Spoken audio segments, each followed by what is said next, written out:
Welcome, age of vintage society. Vincent Price is considered by many to be the king of horror. His iconic voice, pencil-thin moustache, and that dastardly eyebrow raise still strike fear and joy in fans today, of which there are many. Once you get on the Price train, it's hard to get off. How did Vincent Price terrify audiences for over 6 decades? Make sure to watch the video until the end and leave your thoughts in the comments. If you are new here, join our wonderful community by subscribing to the Age of Vintage channel. Vincent Price, the king of horror, Hollywood's spookiest ever actor. It's basically impossible to talk about classic horror movies without mentioning at least one film starring Vincent Price. With his menacing voice, laugh and presence, Price easily became a staple in Hollywood horror cinema.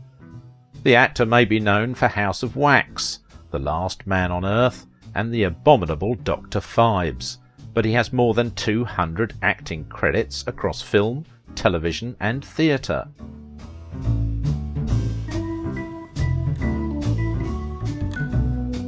Vincent Leonard Price Jr. was born on May 27, 1911 in St. Louis, Missouri, a town which, by the way, honoured the man with a star on the St. Louis Walk of Fame for his cinematic contributions. Although his contributions to the horror genre are truly unparalleled, few people know that there is much more to him beyond these performances. He once wrote that he is passionate about 3 things: work, art and food. Price was born into a family of food businessmen, so it's perhaps no surprise that he embarked upon his own culinary adventures. He went on to earn a reputation as a gourmet cook, cementing his culinary legacy by authoring several cookbooks and hosting his own cooking television show, Cooking Price-Wise. Price's grandfather secured the family fortune by inventing the first cream of tartar-based baking powder. He sold this under the name Dr. Price's Baking Powder. On top of that, his father owned the National Candy Company. Those are some pretty big shoes to fill for young Price. Price graduated from Yale University with a degree in English and a minor in art history. He taught at his alma mater for a year before entering the Courtauld Institute of Art of the University of London. Although he fully intended to study for a master's degree in fine arts, he was drawn to theatre and decided to become an actor instead. The actor quit after a year, however, saying, "I had the extraordinary experience of finding out that I knew nothing." Vincent quickly drafted towards acting while at the University of London and made his first appearance in an act in 1934. He first appeared on stage in a London production of the play Chicago, and next portrayed the leading role of Prince Albert in Victoria Regina, both 1935. The latter production was particularly successful and transferred to Broadway later that year as a vehicle for actress Helen Hayes. "I came along with the sets," Price later joked, and he stayed with the production for 3 years.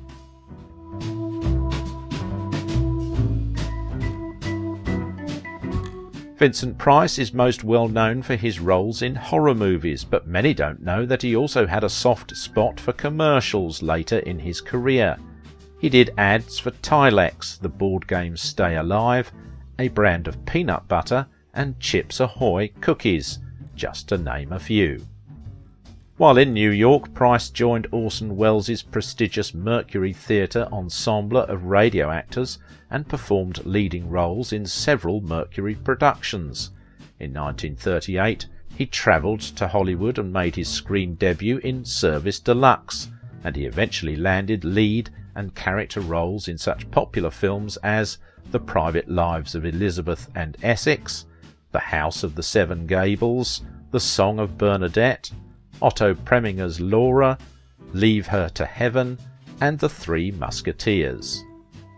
He portrayed romantic leads and classical characters during this period, but was at his best when playing evil men for dramatic or comedic effect, as in his first horror film, The Invisible Man Returns, and the low-budget Shock.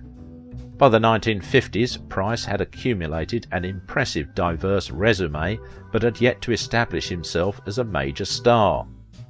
His big break came with The House of Wax, one of the first films shot in 3D, in which he played a murderous but seemingly kindly sculptor who uses human victims to populate his eerily lifelike wax museum.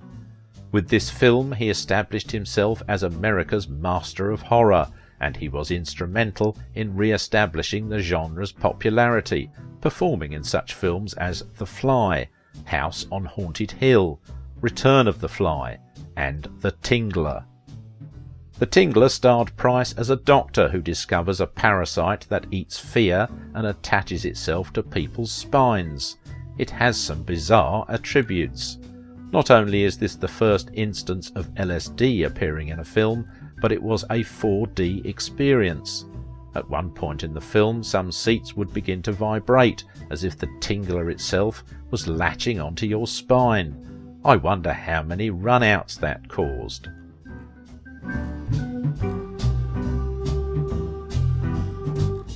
In the 1960s, Price appeared in his most acclaimed series of films, adaptations of Edgar Allan Poe's short stories, as directed by B-film king Roger Corman, often appearing with such veterans of the macabre as Boris Karloff, Basil Rathbone and Peter Lorre.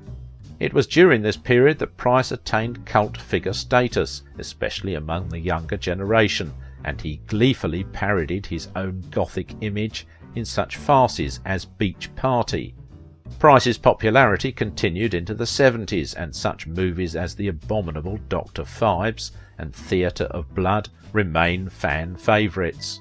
Shortly thereafter, Price cut back substantially on his acting to devote himself to his other passions in life, fine art and gourmet cooking. In 1951 he established the Vincent Price Gallery and Art Foundation on the campus of East Los Angeles Community College, to which he donated much of his prestigious private collection. He donated generously to museums and art foundations throughout his life, and in 1972 he wrote the best-selling coffee table book, A Treasury of American Art. With his second wife Mary, he co-authored several cookbooks and co-hosted several television cooking shows throughout the 1960s and early 70s. There, A Treasury of Great Recipes was well regarded.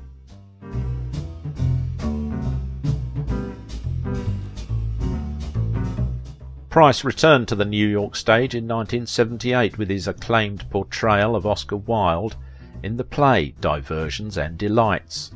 He continued to accept occasional film and television roles throughout his later years. Two of his final performances, in The Whales of August and Edward Scissorhands, were particularly memorable. The director of Edward Scissorhands, Tim Burton, also paid homage to Price in the 1982 short film Vincent, which Price himself proclaimed a greater tribute than a star on Hollywood Boulevard. Price's menacing screen presence was in direct contrast to his off-screen reputation for kindness and generosity.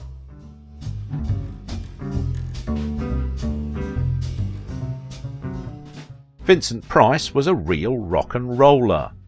Although Vincent Price will be forever remembered by 80s kids for his unforgettable rap and ominous laugh on Michael Jackson's smash hit Thriller, his work on one of the best-selling albums of all time was far from his only foray into music and youth culture. Already beloved by the drive-in set because of his roles in America's international Edgar Allan Poe films, Price made a brief but memorable appearance in the studio's 1963 musical romp Beach Party as Big Daddy, the zenned-out owner of a surfer hangout. Price enjoyed his popularity with young fans, and Beach Party increased his visibility among teens. The next decade would find Vincent Price voicing the curator on the song The Black Widow from Alice Cooper's 1975 solo record Welcome to My Nightmare. Price is in fine form on the cut, going from amiable museum tour guide to crazed maniac as he expresses his admiration for the deadly spider. Following the album's release, Price appeared in an expanded role in the TV special Alice Cooper, The Nightmare as the Spirit of the Nightmare. The same year, Price joined hard rockers Deep Purple as narrator for their rock opera The Butterfly Ball and The Grasshopper's Feast. Deep Purple would pay tribute to the late horror star in 2013 with their single Vincent Price. Other bands to honour Price in song include punk pioneers The Misfits with 1978's Return of the Fly and ZZ Top with Vincent Price Blues from their 1996 album Rhythmine. The radio world was also very friendly to Vincent Price. He was given his own BBC radio horror series in the 70s called The Price of Fear, and before that played a crime fighter on the radio show The Saint.